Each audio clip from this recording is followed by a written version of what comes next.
그래서 오늘 하여튼 네 분, 우리 두 분 장로님과 우리 두 분 권사님이 정말 많이 고생하시고 헌신하셨는데 제가 수고하셨다 그런 말씀을 드리고 싶습니다. 수고하셨습니다. 박수로 한번 격려하겠습니다. 수고하셨습니다. 저는 이제 수고하셨습니다 이렇게 저는 말하지만은 우리 하나님은 다 알고 계시죠, 그죠?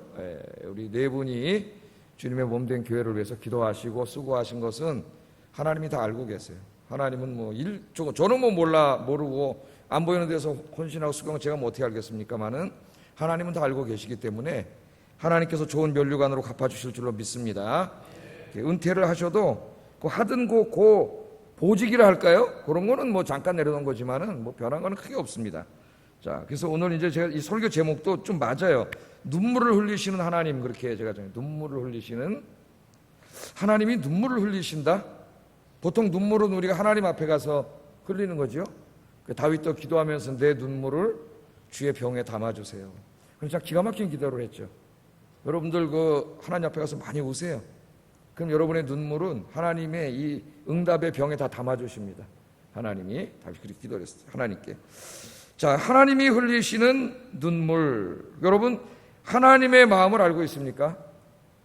신앙생활을 이렇게 해가고 신앙의 연주가 길어가고 우리 이제 장로님 권사님들처럼 은퇴하실 때가 되면 더욱더 신앙과 인격이 성숙해서 하나님의 마음을 좀 더 알아가게 돼요. 하나님의 마음. 하나님의 마음. 그러니까 여러분, 우리가 이제 철이 없을 때는 부모님의 마음은 잘 모르죠. 부모님이 무슨 재벌인 것처럼 맨날 가서 달라 그러고 그런데 이제 철이 들고 나이가 먹고 결혼하고 아이를 낳으면은 그 부모님에 대해서 알죠. 자기가 부모가 돼 보면서 그 부모님의 마음을 어느 정도 알게 됩니다. 철이 드는 거죠. 여러분들 하나님의 마음을 알고 있습니까? 예? 하나님의 마음, 우리를 향하신 하나님의 마음. 이 하나님의 마음이 잘 보여지고 있는 그림이 누가복음에 나오는 탕자의 비유라고 생각을 해요. 탕자의 비유. 하나님은 우리의 아버지로 그려지고 있습니다. 사랑이 많으신 아버지. 하나님 여러분 누구세요? 아버지지, 아버지. 아빠, 아버지. 우리 아버지세요. 그런데 탕자는 인류, 죄 지은 인류죠. 아버지한테 가서 내 재산 내놓으라고 땡깡 부리고 그래가지고 자기 몫을 챙겨가지고 아버지하고 관계 끊고 나가버렸지. 집 나가버렸어요. 예? 불효막심한 놈이지. 불효막심한 놈. 예? 우리 인간은 불효막심한 자들이에요. 하나님 앞에. 그 큰 하나님의 사랑을 받았으면서도 하나님의 마음을 아프게 하고 하나님 앞에 손가락질하고 자기 주장하고 떠나는 거죠. 근데 아버지는 어떻게 하고 있어요? 예수님이 가르쳐준 하나님 아버지는 어떻게 하고 계세요? 집 나간 아들을 잊지 못해. 집 나간 아들은 아버지 잊어먹고 그 돈 가지고 가서 호랑방탕한 생활을 다 하고 살지만 아들을 내보낸 아버지는 아들을 잊지 않아요. 그게 하나님의 마음이에요. 아들만 잃지 않는 게 아니라 딸도 잊지 않아요. 아들, 딸. 예? 하나님 잊지 않아요. 그래서 어떻게 하고 계세요? 항상 기다리고 계세요. 하나님은 기다리시는 하나님. 집 나간 자식을 그 자식이 돌아오기를 기다리시는 하나님으로 탕자의 비유에는 그려지고 있습니다. 그런데 어느 날 그 탕자가 다 망해서 아버지 앞으로 돌아왔을 때 아버지가 뭐라고 꾸중하지도 않고 뭐라 그러지도 않고 어떻게 해요? 그 따뜻한 가슴으로 이렇게 안아주시는 거죠. 예? 안아주시면서 용서해 주시고 자식으로 다시 받아주는 거죠. 그게 유명한 탕자예요. 제가 언젠가 설교 시간에 그 헨리 나우엔이라고 하는 사람이 쓴 그 탕자의 비유라는 책 이야기를 좀 드린 적이 있어요. 탕자의 비유. 기억이 나실지 모르겠지만은 헨리 나우엔이 그 러시아의 어떤 박물관에 갔다가 그 미술품들, 유명한 미술품들을 전시해 놓은 박물관에 갔다가 그 렘브란트라고 하는 독실한 기독교 신자이면서 그 화가였던 렘브란트가 그린 탕자의 이 비유, 제목이 탕자의 귀향, 탕자의 귀향이라고 제목 붙은 그림을 보게 돼요. 이 그림을 보다가 이분이 거기서 하나님을 만나게 됩니다. 하나님의 음성을 듣고 하루 종일 그림을 봤다. 한 그림을. 하나님의 메시지를 받은 거예요. 좀 여러분에게도 그런 영성이 있기를 바랍니다. 어떨 땐 꽃 한 송이를 보면서도 거기서 하나님의 음성을 들을 수 있는. 그 탕자의 그림을 보는데 제가 그림 하나 갖고 올 걸 그랬네. 그래서 잘 안 보여요. 여기는. 항상 자기는 탕자의 이야기를 읽으면서 묵상하면서 헨리 나우엔이 누구예요? 세계 최고의 심리학자고 세계 최고의 지성인이잖아요. 그 사람이. 그 당시 하버드 대학 교수와 웨일 대학 교수와 그러던 세계 최고의 지식인이에요. 이 사람이 그날 그걸 보다가 자기는 항상 누구를 탕자를 묵상했다 그러잖아요. 탕자. 집 나간 탕자. 아버지 품에 이렇게 안겨있는 탕자가 자기 자신이었고, 자기는 항상 하나님 앞에 탕자였고, 때로는 그 옆에서 불만스러운 표정으로 지켜보고 있는 큰형님. 예? 그렇죠. 교회는 오래 다녔지만, 교회에서 이런저런 일을 하고 있지만은 감사도 없고, 불평 불만만 가득한 그런 큰형님의 모습이 자기였고, 때로는 탕자의 모습이 자기였어. 한 번도 그 두 아들을 사랑하는 손으로 끌어안고 있는 아버지가 자기라고는 생각해보지 않았어. 아버지. 그런데 그날 그 렘브란트 그림에는 빛이 많이 나오는데, 빛이 이렇게 들어오면서 아버지를 비치는데 환하게 아버지가 탕자를 안고 있는 그 모습 속에서 그날 하나님이 이 헨리 나우엔을 누구에게 집중시키냐면 아버지에게 집중시켜요. 아버지. 그 집 나간 탕자와 불평불만 많은 큰아들을 따뜻한 사랑으로 품고 있는 아버지. 항상 자기는 아버지는 하나님이라고만 생각했다는 거예요. 그건 하나님의 몫이고, 나는 항상 탕자고 불평 많은 큰형님이고, 그렇게 생각을 했는데 그날 하나님께서 강하게 아버지의 메시지로 다가왔는데 하나님이 말씀하시기를 네가 아버지가 되라. 그 음성을 들었어요. 그래서 이 사람 책을 한 권 썼어요. 그림을 보고 탕자의 귀향이라고 하는 책을 썼어요. 한번 꼭 읽어보세요. 굉장히 중요한 책입니다. 탕자의 귀향. 네? 아버지인데 하나님이 그날 헨리 나우엔의 마음속에 강하게 도전하시는데 네가 아버지가 되라는 거예요. 저런 방탕한 탕자, 저 불평 많은 저 형, 저 모든 사람을 사랑으로 끌어안는 아버지가 이제는 옛날 불평하고 불만하고 그런 사람이 아니고 탕자처럼 세상에 나가서 죄 짓고 살고 그런 자가 아니라 그런 모든 사람을 따뜻한 주님의 사랑으로 끌어안는 아버지가 되라. 그 메시지를 강렬하게 받습니다. 헨리 나우엔이. 그래서 그가 거기서 하나님의 음성을 듣고 돌아와가지고 그 하버드 대학 교수직을 다 내려놔요. 다 내려놓고 저 카나다의 데이브레이크라고 정신지체 부자유자들이 있는 그들을 돌보는 그곳으로 갑니다. 그래서 거기서 아담이라고 하는 정신지체 부자유자, 움직이지도 잘 못하는 그 아이를 자기가 책임지고 그 아이를 씻겨주고 대화하고 하면서 평생을 거기다 바쳐요. 거기다. 사람들이 찾아와서 얘기합니다. 당신이 여기 와서 아담이라고 하는 한 장애우를 돌보는 것은 너무 아깝지 않습니까? 당신은 해야 될 일이 더 큰 일을 해야 될 일이 많은 것 같은데, 예? 책을 쓰고 강연을 하고 대학에서 아이들을 가르치고 설교를 하고 그런 큰 일을 해야 될 일이 많은 것 같은데 여기 와서 저 그 정신지체 부자유자 한 아이 아담이라는 아이를 돌보고 있는 너무 좀 지적인 낭비가 아닙니까? 그 기자들이 와서 질문을 했어요. 이 사람은. 헨리 나우엔이 뭐라냐, 무슨 말씀을 하십니까? 나는 아담을 돕는 게 아니라 아담을 통해서 참 그리스도인의 삶이 무엇인가를 배우고 있습니다. 아담이 나의 선생입니다. 그런 유명한 말을 해요. 평생을 거기서 봉사하다 이분이 가게 됩니다. 가게 돼요. 그래서 오늘 이 말씀을 우리 은퇴하시는 장로님, 권사님 뿐만 아니라 이 오후 예배 오시는 분들 대부분이 직분을 받으시고 일하시는 분인데 여러분 모두에게 이 말씀을 드리고 싶어요. 이제 우리가 언제까지 탕자로 불평 많은 그 형으로 언제까지 그렇게 살겠습니까? 이제는 우리가 그 두 아들을 그 넓고 따뜻한 가슴으로 안아주는 아버지가 되시기를 주의 이름으로 축복합니다. 우리 이제 장로님들 권사님들 은퇴하시면은 굉장히 서운할 것 같아요. 내가 보기에도 하던 일들을 내려놓고 그러잖아요. 장로님들 당회 들어오고 당회 안 들어오시고 이제 다음부터 지난번 6월달 마지막 당회를 했어요. 그 당회 끝나고 제가 저보다 이제 한참 형님들이신데 제가 안아드렸습니다. 수고하셨습니다. 처음으로 포옹을 해봤어요. 장로님들 포옹을 하니까 뭔가 좀 더 인간적인 따뜻함이 다가오더라고. 예? 이렇게 하니까 이제 은퇴를 하시지만은 은퇴하시면서 이 교회에 더욱 성숙한 어른으로 아버지로 엄마로 이 교회에서 함께 신앙생활 하시면서 죄악 세상 가운데 방황하고 있는 사람, 아직 하나님을 인격 속에 만나지 못한 사람, 병든 사람, 불평불만으로 가득한 사람들을 그 따뜻한 주님의 사랑으로 안아주는, 하나님 아버지의 마음으로 안아주는 그런 영적인 어른들이 되시기를 주의 이름으로 축복합니다. 그러면 그렇게 남은 인생을 살면 가장 남은 인생을 멋지게 사는 게 아닐까. 그래서 그 저 하버드 대학의 정신과 의사인 스캇 팩이 쓴 그 죽음이라고 하는 책에 보면은 이제 인생의 노년에 대해서 많이 써요. 노년에 대해서 쓰는데, 우리 인생의 노년은 이게 그냥 이제 모든 하던 일을 내려놓고 아무 의미 없이 보내는 시간이 아니라, 어떻게 보면은 하나님을 만나기 전에 가장 나 자신을 예수 그리스도의 인격을 닮은 사람으로 가장 성숙시켜 갈 수 있는 가장 좋은 기회라는 거예요. 그동안은 이런저런 일 하다 너무 바빠서 뛰어다니다가 그렇게 하지 못했는데, 이제는 은퇴를 하고 남은 인생을 언제까지 살지는 모르지만은 주님 앞에 나와서 하나님을 만나면서 자기 인생을 되돌아보고, 자기가 만났던 사람들과의 관계도 되돌아보고, 더 많이 사랑하지 못했던 것들을 되돌아보고, 더 많은 사람을 사랑하고, 더 많은 사람들을 위해서 기도하고, 그렇게 함으로 점점 더 주님을 닮은 사람으로 성숙해가는 거죠. 성숙해.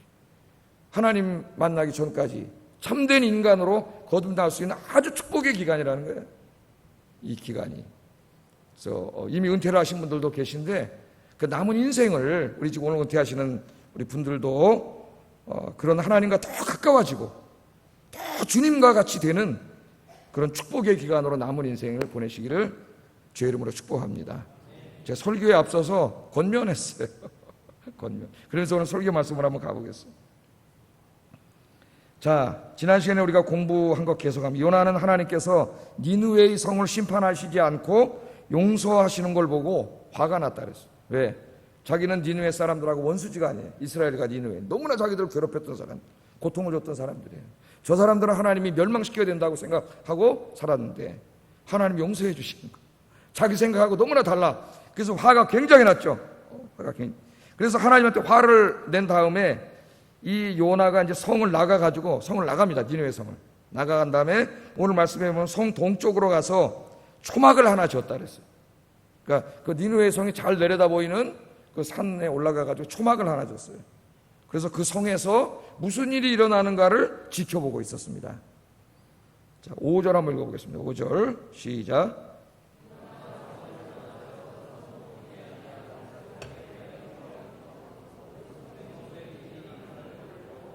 그 그늘 아래에 앉았더라. 그러니까 자기가 이제 얘기했잖아요. 회개 안 하면은 40일 뒤에 멸망한다고 얘기하고 댕겼어요. 그랬더니 기대도 안 했는데 갑자기 왕부터 시작해가지고 전 니느웨 사람들이 회개하는 거야 이게. 그냥 자기 그런 결과를 원하지 않았어요. 저 사람도 회개 안 하고 다 망하기를 원했어요. 하나님 심판을 받아가지고 저놈들은 다 지옥 가야 된다 그렇게 생각을 했단 말이에요. 근데 회개를 하는 거예요. 이제 요나가 성에서 나왔어요. 하나님한테 화를 내고, 내가 그럴 줄 알았습니다. 저 사람들이 회개하면은 하나님은 자비로우신 분 아닙니까? 은혜로우신 분 아닙니까? 내 하나님 용서해 줄 줄 다 알았어요. 그래서 내가 도망간 거 아니요. 왜 날 끌어다가 이 일을 시켜가지고 이 모양을 만듭니까? 그렇게 화를 냈죠.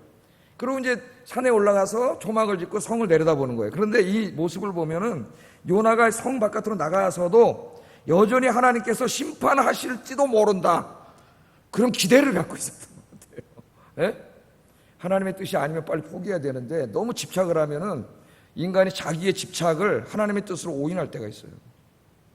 큰일이죠 그게. 자기의 집착을 하나님이 멸망시킬지도 모른다. 그래서 그 산에다 왜 초막 쳤냐면은 니느웨 성에 유황불이 떨어질까 그거 보려고 있는 거예요.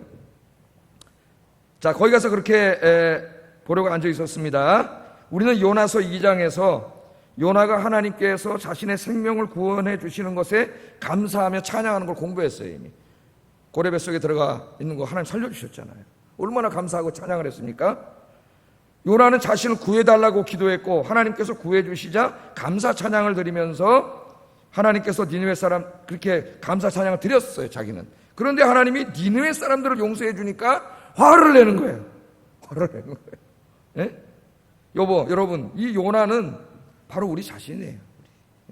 하나님 앞에 가서 나는 용서해달라고 막 기도하고 하나님 용서해 주시면 감사하면서 나에게 잘못한 사람 절대 용서하지 못하고 그 사람 망하기를 바라는 거죠.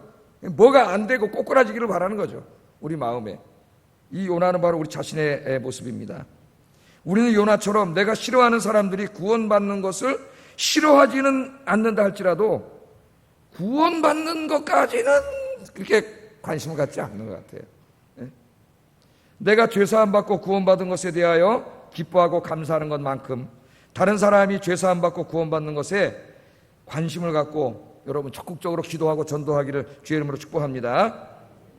이 요나는요 하나님의 마음을 너무나 모르고 있었어요. 하나님의 마음. 제가 아까 물어봤잖아요. 하나님의 마음을 아시냐고. 이 세상을 바라보면서 죄 가운데, 우상 숭배 가운데 죽어가고 있는 이 세상을 바라보면서 울고 계시는 하나님의 마음에 대해서 너무나 무지했다는 거예요. 여러분 하나님 마음을 아십니까? 울고 계시는 하나님. 요나가 깨닫지 못하고 하나님 마음을 알지 못하니까 하나님께서 깨닫게 해주셔요. 우리 하나님 너무 좋은 하나님이에요. 깨닫게 해주셔요. 요나 같은 사람 뭐 때문에 이렇게 합니까? 많은데 사람들. 다른 사람 갖다 쓰면 되지. 뭐 이런 자를 계속 하나님 쓰세요. 그렇게 생각하고 보니까 저도 그렇잖아요. 저도. 그냥 감사기도를 많이 했어요. 제가 나 같은 자도 하나님 용서하시고 또 쓰시고 또 새로운 기회를 주시고 그러지 않습니까? 자, 하나님께서는 요나를 깨닫게 하시는데 이제 그 낮이 되니까 햇빛이 쨍쨍 내려지는 거예요. 햇빛이. 거기 굉장히 덥잖아요. 그 지역이. 햇빛이 쨍쨍 내려지는 거예요. 자, 그랬더니 하나님이 박농쿨을 하나 준비해가지고 요나를 시원하게 만들어줬어요. 박농쿨이 갑자기 샥 자라가지고 아니 몇 시간 만에 어떻게 박농쿨이 자랍니까? 그런 거 나한테 묻지 마세요. 누가 하시는 거예요? 하나님이 하시면 하는 거지. 하나님이. 뭘 그렇게 궁금해하지? 하나님이 하시는 거죠. 6절 한번 읽어보겠어요. 6절 시작.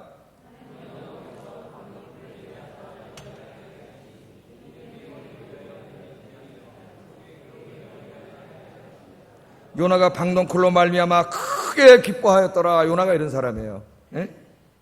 요나는 박농쿨 하나 때문에 너무 기뻐했다 그랬어요. 감사하고. 자, 너무 더워서 있을 수가 없는데 갑자기 박농쿨이 하나 탁 나오더니 햇빛을 탁 가려가지고 시원하게 해주는 거예요. 그러니까 너무 좋아가지고 너무 기뻐했다 그랬어. 또 그 막 하나님한테 대들다가 또 너무 기뻐했어요. 조금 박농쿨 하나 생기니까 너무 기뻐했다. 그래서 이제 그늘이 져가지고 잘 피하고 있는데 햇빛을 하나님께서 요나를 깨닫게 하시려고 어떻게 했냐면 벌레를 거기다 싹 갖다 놨어요. 그리고 갑자기 후덥지근한 동풍이 불어오겠어요. 동풍이. 동쪽에서 바라보면 후덥지근한 바람. 우리 지금 요새 후덥지근하잖아요. 바람에 불게 했어요. 벌레들이 박농쿨을 조금씩 싹싹싹싹싹싹 또 얼마나 빨리 갉아먹는지 싹싹싹싹 하나님 гал가먹게 해가지고 갉아먹는데 동풍이 불어오니까 그 시원하게 자기 햇빛을 막아줬던 박농쿨이 전부 다 시들어서 없어져 버렸으면 금방 없어져 버렸어요. 그랬더니 다시 강렬한 햇빛이 쬐기 시작하고 후지근한 동풍이 막 불어오고 햇빛과 더위 때문에 습기 때문에 너무 고통스러웠어요. 그랬더니 요나가 어떻게 했습니까? 하나님을 또 원망하기 시작하는 거예요. 우리의 모습이 그대로 나타나요. 여기에 하나님을 원망합니다. 하나님께 막 화를 내면서 뭐라 했냐면 하나님한테 또 죽여달라 그랬어요. 지난번에도 죽여달라 그랬잖아요. 나 같으면 확 죽여주겠는데 그냥 우리 하나님한테 죽여달라 그랬어요. 죽여달라. 자기가 죽진 않아요. 왜? 자살하면 안 된다는 걸 알기 때문에 죽진 않아. 배에다가 바다에 빠질 때도 자기가 뛰어내리면 되는데 날 던져달라 그래. 자기가 뛰어내리면 자살하는 거잖아요. 자살은 안 해요. 오늘 자살하지 마세요. 어제도 탤런트 한 분이 안타까운 생을 마감했는데 너무 안타깝습니다. 그래서 내가 설교 준비를 다 해놓고 설교를 바꿀까 그런 생각도 했어요. 사실은 아침 설교를 여러분 하나님이 살아계셔요. 아셨죠? 하나님 늘 도와주시고 곁에 계세요. 힘을 내세요. 자, 하나님 앞에서 죽여달라는 거야. 뭐 때문에 죽여달라는 거예요? 그 박농쿨 한 잠깐 동안 자기 햇빛 가려줬던 그거 없어져서 또 햇빛 내려쬐다가 죽여달라는 거예요. 하나님 앞에 가서 8절에 보면 요나가 혼미하여 스스로 죽기를 구하여 이르되 사는 것보다 죽는 것이 내게 더 낫습니다. 죽여주세요. 하나님 죽여주세요. 그랬더니 하나님께서 요나에게 또 물어보세요. 요나에게 질문을 많이 하시죠. 하나님 지난번에도 질문했잖아요. 뭐라 질문하시면 9절에 하나님이 요나에게 이르시되 내가 이 박농쿨로 말미암아 화내는 게 옳으냐? 지난번에도 뭐라 그랬어요? 네가 화내는 게 옳으냐? 물어봅니다. 이 질문이 요나서의 굉장히 중요한 질문이에요. 우리가 어떤 생각을 하고 행동을 하고 말을 할 때에 하나님이 우리에게 물어보세요. 계속 네가 말하는 게 옳으냐? 네가 그렇게 행동하는 게 옳으냐? 네가 화내는 게 옳으냐? 여러분 우리는 항상 하나님 앞에 내가 옳으냐를 생각해야 돼요. 내가 하는 모든 일과 행동이 과연 하나님 앞에 옳은 것인가? 하나님 계속 물어보십니다. 안 들리세요? 저는 들려요. 그래서 계속 물어봐요. 하나님께 먼저 내가 이렇게 하려고 하는데 옳습니까? 하나님 맞습니까? 여러분도 먼저 물어보시기를 주의 이름으로 축복합니다. 요나가요, 네가 오르냐 그랬더니 지체 없이 화가 잔뜩 나 있었기 때문에 화가 나면 어떻게 돼요? 말이 속사포처럼 나가죠. 네가 오르냐 그랬더니 뭐라 했는지 아세요? 요나가 대답하되 내가 성내어 죽기까지 할지라도 옳습니다. 오, 하나님 앞에 완전히 덤비는 거야 이게 지금. 예? 이렇게 덤비는데도 하나님이 봐주시네. 내가 화가 나가지고 화병에 죽기까지 할지라도 옳다는 거예요 자기가. 하나님 앞에. 하나님 잘못됐기 때문에 네가 오르냐고 물어봤는데 잘못을 하고 있으면서 자기가 옳다고 막 그래요. 여러분이 죄 짓는 사람들을 보세요. 자기가 하나님 앞에 잘못하고 있으면서 옳다고 핏대를 세우고 막 그러지 않습니까 여러분? 자, 하나님께서는 화를 내면서 자기가 옳다고 하고 죽여달라고 하는 요나에게 이제 깨닫게 하셔요. 10절 11절 한번 읽어보겠습니다. 시작.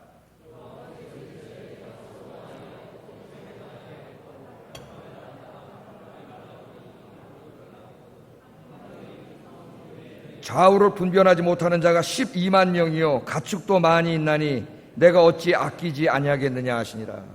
자, 이 요나가 뭘 아꼈어요? 박농쿨 그거 잠깐 있어가지고 햇빛 몇 시간 가려준 거 그거 너무 없어지니까 아까워가지고 하나님한테 화를 내고 원망을 하고 네가 그렇게 했지 않느냐. 그런데 니느웨 성을 보라는 거예요. 니느웨 성에 누가 있어요? 좌우를 분별하지 못하고 죄짓고 사는 사람이 12만 명이 있다. 12만 명. 하나님이 다 세우고 있어요. 12만 명이 좌우를 분별하지 못하고 우상숭배하면서 죄짓고 살다 지옥 갈 인생이 12만 명이고 하나님이 사람만 본 게 아니라 목까지 봤어요. 거기 가축도 굉장히 많아. 하나님 유황불 시판이 내리면 다 죽는다 이게. 다 죽어. 너는 그까지 박농골 하나도 없어지는 거 그거 그렇게 아까워가지고 나한테 이렇게 화를 내는데 내가 그 12만 명의 생명을 내가 아끼는 것이 뭐가 잘못됐냐. 그게 옳지 않느냐 그 말이죠. 그 12만 명이 다 누구예요? 하나님의 자식들인데. 하나님의 자식들 다 당자들이에요. 하나님의 자식들. 하나님께서 그렇게 말씀을 하잖아요. 이 요나는 12만 명이 하나님의 자식들이라는 것과 하나님은 그 12만 명 모두를 구원하기를 원한다는 걸 알지 못한 거예요. 멸망과 심판이 하나님의 뜻이 아니라 하나님은 아무리 죄인이라도 그 사람들을 구원하기를 원하신다는 것, 그들의 죄를 용서하시고 구원하시기를 원하시는 그 하나님의 안타까운 마음을 요나는 모르는 거예요. 너는 박농꿀 하나도 그렇게 아까워하면서 어떻게 이 12만 명을 아끼시는 하나님의 마음을 알지 못하냐. 그렇게 말합니다. 특히 11절 말씀을 우리가 깊이 묵상해 볼 필요가 있어요. 11절을 다시 한번 읽어보겠습니다. 시작.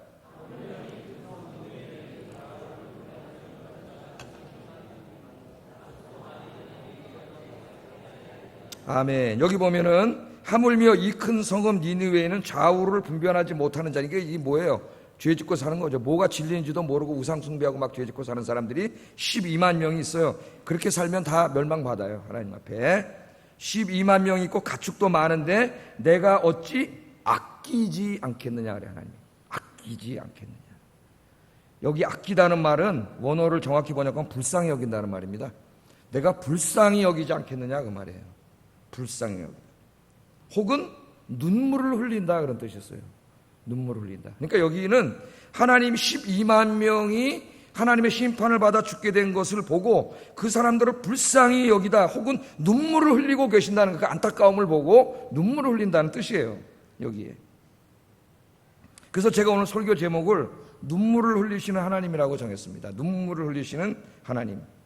우리는 신약 성경으로 이제 가보면은 멸망의 길을 가고 있는 예루살렘 사람들을 보면서 우시는 하나님의 모습을 만나게 됩니다. 찾아볼까요 한번? 예? 누가 우셨는지 마태복음 23장 27절 한번 읽어보겠습니다. 시작.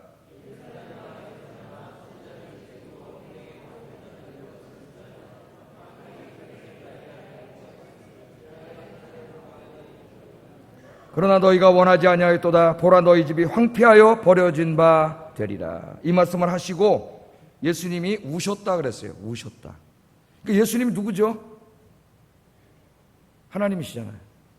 지금 요나에게 하신 이 하나님, 삼위일체 하나님, 예? 내가 그 12만 명이 심판을 받아 죽게 됐는데 그 사람들을 내가 불쌍히 여기는 것이 옳지 않느냐? 예? 내가 그 사람들의 눈물을 흘린다. 울고 있다. 그렇게 말하신 그분이 인간의 몸을 입고 오신 분이 예수님이에요. 근데 그 예수님이 실제로 오셔서 예루살렘 성을 바라보면서 회개하지 않고 죄 짓고 죄 가운데 예루살렘은 멸망할 거예요. 니느웨는 회개했지만 예루살렘은 회개하지 않았어요. 그래서 AD 70년에 한 사람도 못 살고 죽습니다. 아주 완전히 다 로마군에게 초토화당해요. 그 사람들을 보면서 예수님이 어떻게 하셨다고요? 우셨다 그랬어요. 우셨다고. 우셨습니다. 하나님의 눈물이에요. 하나님이 우시는 거예요. 그러면 여러분 지금 우리 주변을 보세요. 이 서울시에 무려 1000만 명의 사람들이 있습니다. 기독교인들이 몇 명이나 될까요? 100만 명 될까요? 200만 명 될까요? 빼고 나머지 800만 명이, 서울에 800만 명이 좌우를 분별하지 못하고 죄 짓고 살고 있어요. 죽으면 다 지옥 갈 인생들입니다. 예? 그럼 하나님이 지금 이 서울에 죽어가는 영혼들을 보고 어떻게 하고 계실까요? 성경 그걸 보여주세요. 울고 계신다 이거예요. 울고 계세요. 이 마포구 안에 우리 교회가 있는데, 마포구에 몇 명의 사람들이 사는지 모르지만 이 마포구에 하나님을 알지 못하고 좌우를 분별하지 못하고 죄 짓고 죽어가는 사람들을 보시고 하나님이 울고 계신다는 거예요. 우리가 오늘 그 울고 계시는 하나님의 마음은 거기에 가 있어요. 교회만 있는 게 아니에요. 착각하지 마세요. 니느웨의 성에 12만 명을 바라보시던 그 하나님이 바로 우리가 믿는 그 하나님, 동일한 하나님이에요. 그 하나님이 그들에게 마음이 가 있는데 우리는 그들에게 마음이 없는 거예요. 하나님은 그들을 위해서 울고 계시는데 우리는 전혀 무감각한 거예요. 요나처럼. 예수님께서 나중에 십자가를 지시고 골고다 언덕을 오르십니다. 그때 그 여인들이 뒤따라오면서 울었어요. 너무 안타깝잖아요. 예수님이 머리에 가시관 쓰시고 십자가 지시고 피를 덜덜 흘리면서 올라가시고 계실 때 울었어요. 그랬더니 예수님이 누가복음 23장 38절에 이렇게 말을 해요. 뒤를 돌아보시고 읽어보겠습니다. 시작.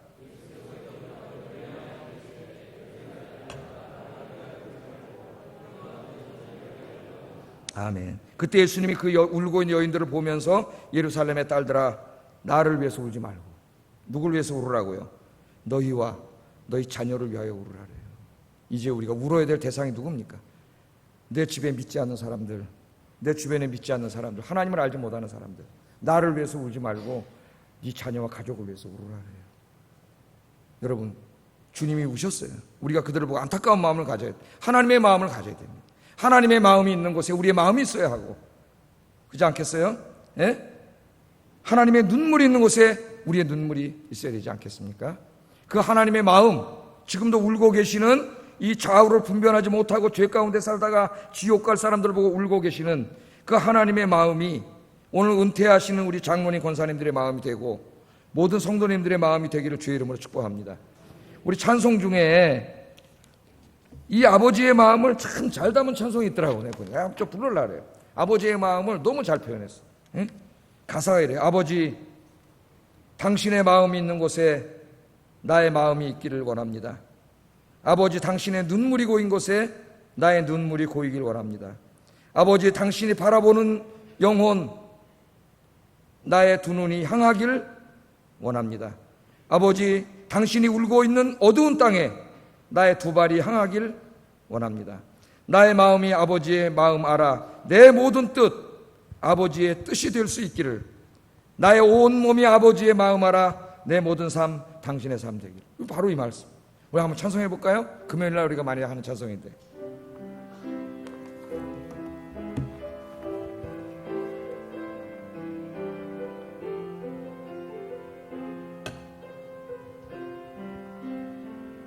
아버지, 당신의 마음이 있는 곳에 나의 마음이 있기를 원해요. 아버지, 당신의 눈물이